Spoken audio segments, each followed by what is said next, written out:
Hello, and welcome to Baking in Charlie World.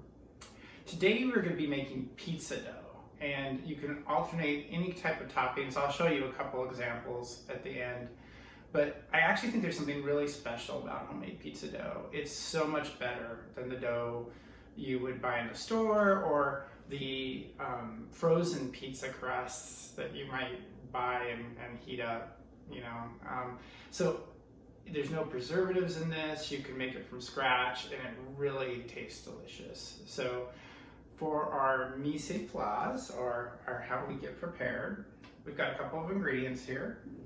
We've got 1 3/4 teaspoon of instant yeast, and it's this little stuff. There's 2 types of yeast, and depending on which type you have, you might need a little more. I'll put both in the recipe notes. But today I'm using instant yeast.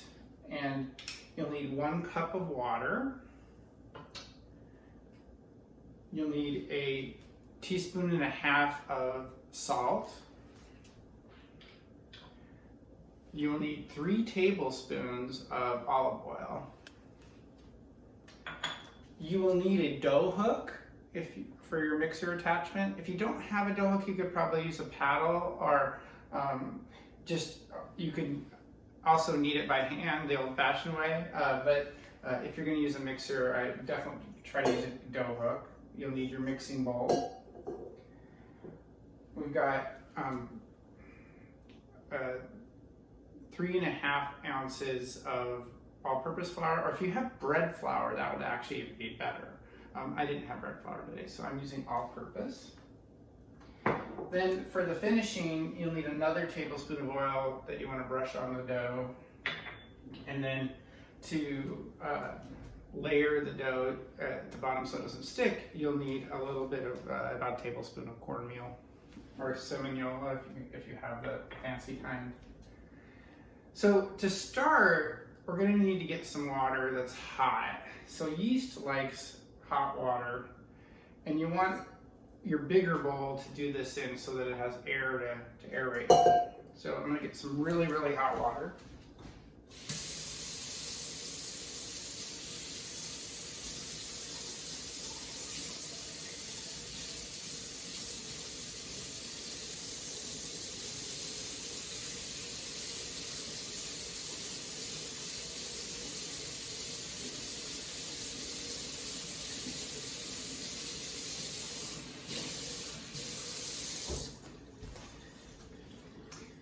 So you could probably just turn the tap on to the hottest setting and use that. If you have a thermometer, you can measure it out to be 115 degrees. So what I'm going to do is pour this hot water in the bowl, and then I'm going to put my yeast in there. So we waited 5 to 10 minutes. I actually needed to wait full 10 minutes for this one to get the yeast activated, and you'll know it's activated when it starts to bubble up and you get these like weird little kind of foaminess to the yeast. It's kind of hard to see on the camera, but that means that it's ready. So if you go 5 minutes and you still don't see a lot of bubbles, you probably need to let it sit out a little longer. So the first step that we're going to do is we're going to take our cup of water and add that to this. Then we're going to take our 3 tablespoons oil and add that as well. And then we'll go ahead and I'll throw the salt in with the flour here. And before I start mixing, I'm going to just take a fork and just stir this all together really quick so it's incorporated. Okay. Now, put this into my mixing machine, and then I'm going to go ahead and add all of the flour. And then what we're going to do is we're going to put the dough hook in there and do it on a low speed for 2 minutes. And we just want it to come together.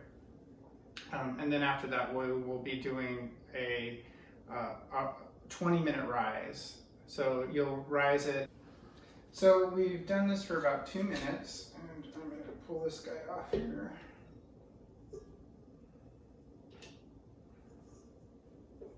guys can see it. And you'll know when all the dough on the sides is pulled together into this mass. That's when you've got it right. And at first it'll look really straggly and you'll be kind of scared. So what we're gonna do to let this hydrate is we're gonna let it sit with some saran wrap or paper or towel across the top. Make sure the towel's a little wet too. So we've just let our dough hydrate for about 20 minutes, so it's the first kind of little light rise. And it will have gotten a little bit bigger. And then you put it back into your mixer. And what we're gonna do is we're going to put it like on medium-high to really knead it. If you're doing it by hand, you would knead it on the surface. And we will do that for about 3 to 6 minutes. So after you've had the dough kneaded for about 3 to 6 minutes, you'll take and you'll oil a bowl and you'll put the dough into the bowl. And then you'll want to let it rise for a good 60 minutes. Now, depending on the temperature of the room, you may want to let it rise longer or shorter. So if it's colder, you're going to need to let it rise longer. If it's hotter, it'll probably rise like in 45 minutes. So let that sit, and then we'll go on to our next step. So we've let our pizza dough rise for 1 hour, and it looks great. You can see it's kind of increased dramatically in size. And so I'm going to unwrap it. And you know, it's interesting, I was trying to decide whether plastic or wet towel works better. You know, if you don't like plastic touching your food, you could definitely use a wet towel. There's really not much of a difference. If you are in a really dry place, like Utah or Nevada or something, you may want to dampen the towel for each rise so that it stays really damp and gets that moisture in there. So we've got our nice big dough ball here. So what I'm going to do is I'm going to gently take this guy out, and you don't want to expel the air bubbles, so it's kind of hard to get this guy.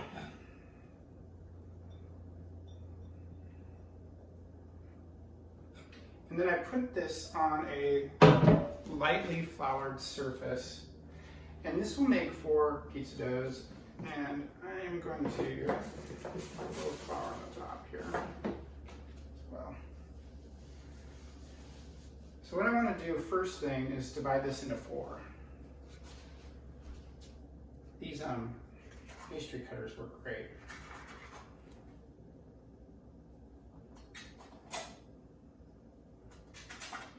So each of these will be our pizza. So I'm actually going to freeze 2 of these because I don't want to make 4 pizzas for dinner tonight. So I'm going to take one of them, put it into a plastic bag,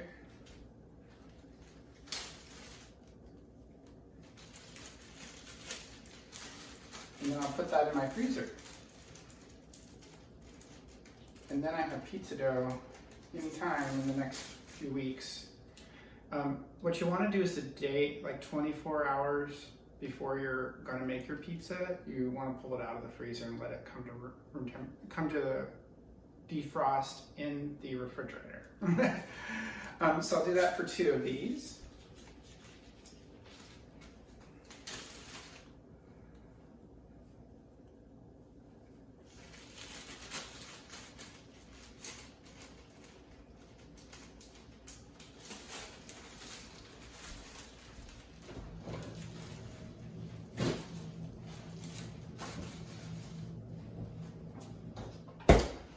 So those ones are done.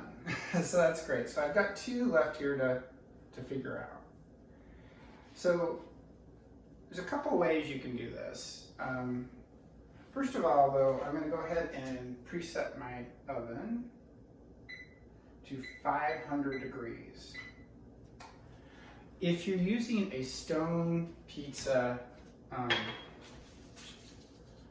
to bake your pizza on, you want to put that in a good 30 minutes before you start so that the stone can heat up. I'm going to use these sheets, and then because it's metal, I've lined it with parchment paper. So I'm going to have 2 sheets here ready to go. And I've also got some cornmeal that I'm going to put on the bottom when I'm ready to do these. But the first part, the fun part, is to roll these guys out. There's a couple of ways. You can sit here and you can just push it into a 12-inch circle. In fact, I'll just do one way and one the other. So you can see I'm making this.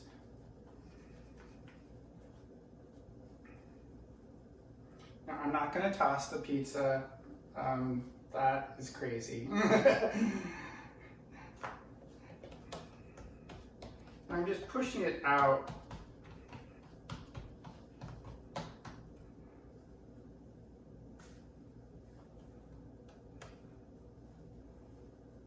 This way.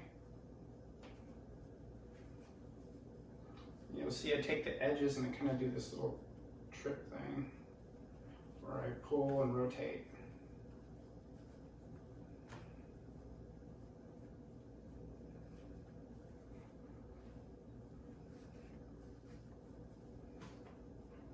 You got to be careful not to make it too thin, but you want to have it thin enough to get a nice big crust. And the other way you can do this is you can put it in your hand and kind of do a drop and stretch.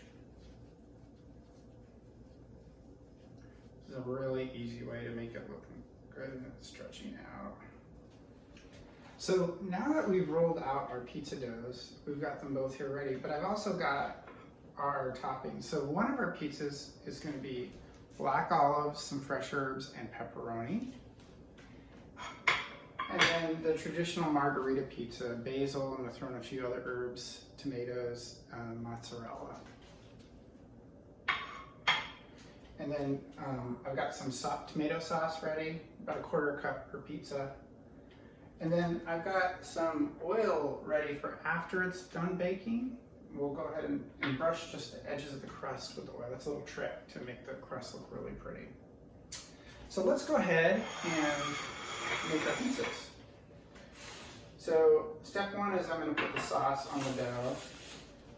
So I'm going to go ahead and take my sauce and just do the spoonfuls. And then just use the back of the spoon to spread it across. And just use your favorite sauce. If you make sauce from scratch, you can use that. Or, you know, there's a lot of really good store-bought sauces out there. And you want to leave the edge. And you want to keep the layers really thin.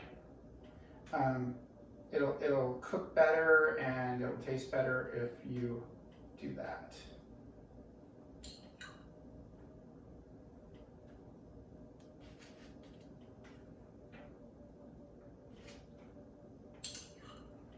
I like a lot of sauce, so some people like their sauce just very thin. Okay, so I've got that brushed. Go ahead and put some of my cheese on this guy.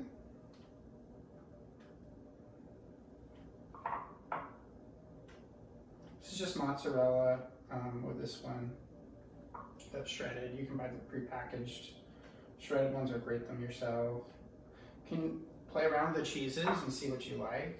Ricotta is always a fun thing to put on the pizzas. I like a lot of cheese. I'm terrible. Okay, so now I've got my cheese here. Give you guys a little look here. And then I'm going to throw a little bit of herbs. I have some fresh rosemary out in my yard, so I actually chopped it up. With the rosemary, you need to chop it. With the other herbs, you can just sprinkle a little bit on there. Then I'm going to go ahead and layer my pepperoni.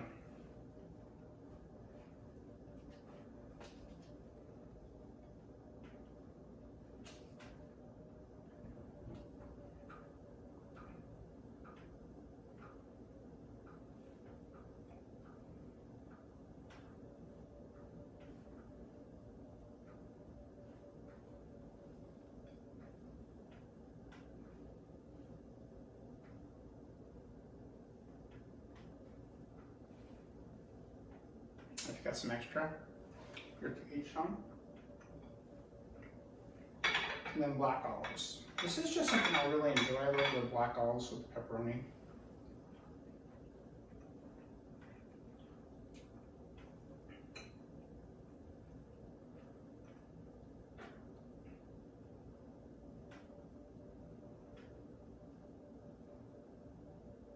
If you're vegetarian or vegan, you can use vegetarian pepperoni, which is actually quite good. Or chorizo, like that spicy meat taste. So I would do one pizza at a time. They only cook for about 7 to 8 minutes.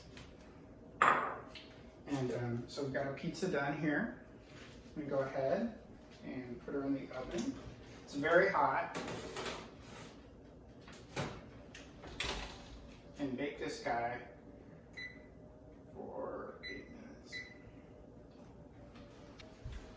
So while our pepperoni pizza is baking, we'll go ahead and make the pizza margherita, or the tomato and mozzarella.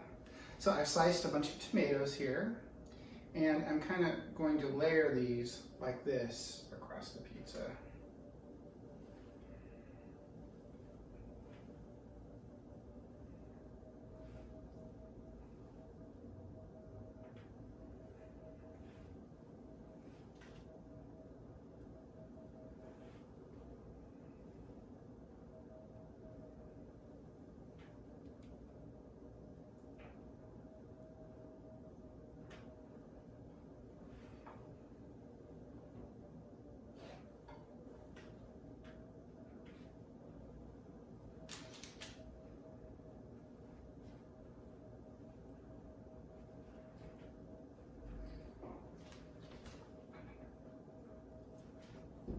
Then I've torn the basil so that we can get nice big pieces on there.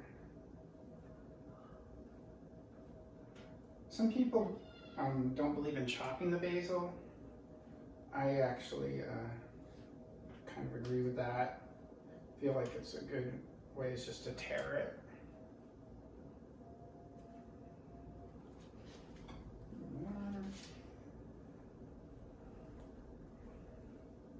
The basil will brown really quickly, so you've got to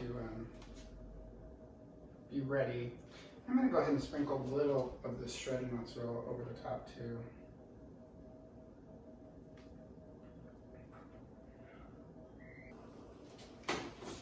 Oh, it's hot. And so here's our tomato and basil. And I need to set that down. Move this guy out of the way.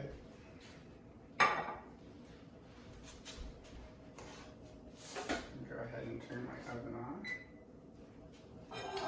And similarly to last pizza, what I'll do is I will just get my spatula here,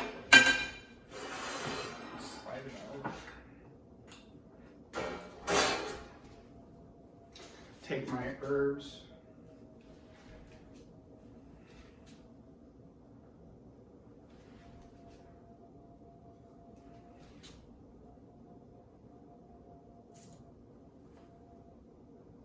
Doesn't look pretty.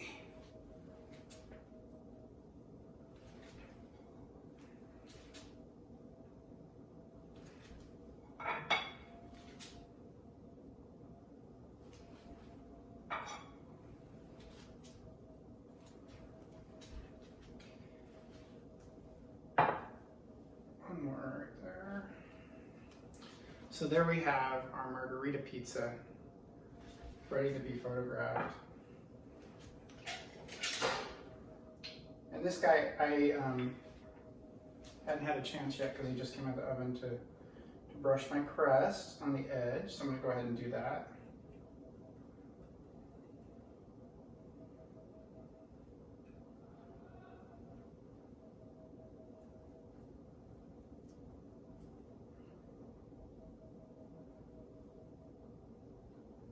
Get a nice shiny. You can see that actually made it pop a lot more too. So pizzas are ready. I'm gonna go ahead and try to eat them when they're very hot. They will reheat pretty easily too. Just wrap them in foil so you don't burn the cheese too much. Thanks again for coming to Baking in Charlie World, and we'll see you next time.